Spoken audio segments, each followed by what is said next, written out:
I'm Teacher Mike, and today we're looking at 4 mistakes that English learners often make when using the word enjoy.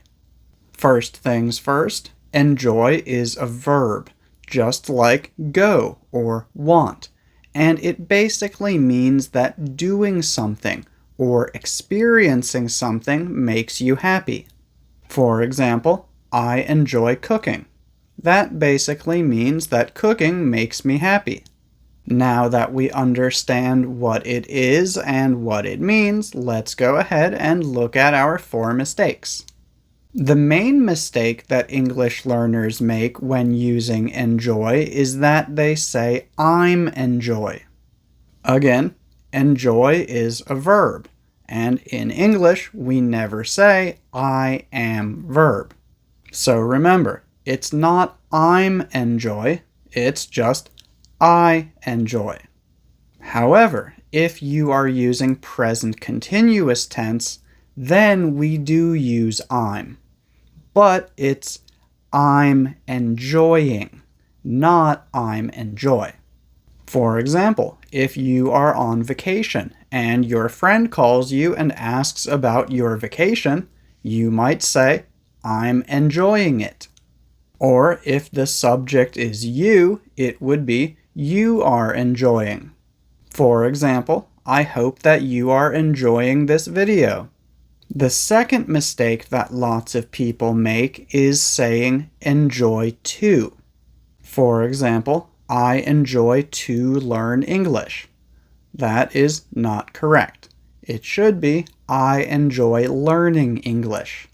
This is because when we use enjoy with another verb, we always use the ing form of that verb.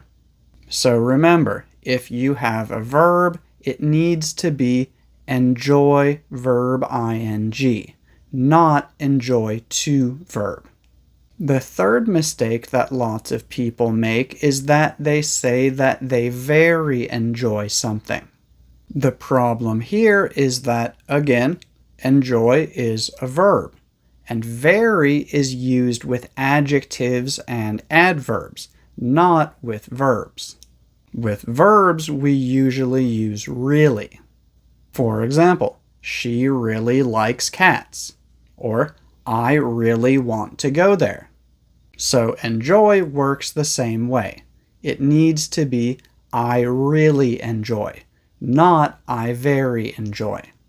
For example, I really enjoy cooking, or she really enjoys reading. And the final mistake that some people make is that they want to use enjoy with the word with. For example, I enjoy with you. The problem here is that when we use the word enjoy, we need to specify an activity or an experience. So we can use with you in a sentence with enjoy, but we first need to specify what it is that we enjoy doing. For example, I enjoy learning English with you. And if you found this video useful, please don't forget to hit the like button and leave a comment letting me know what you enjoy doing.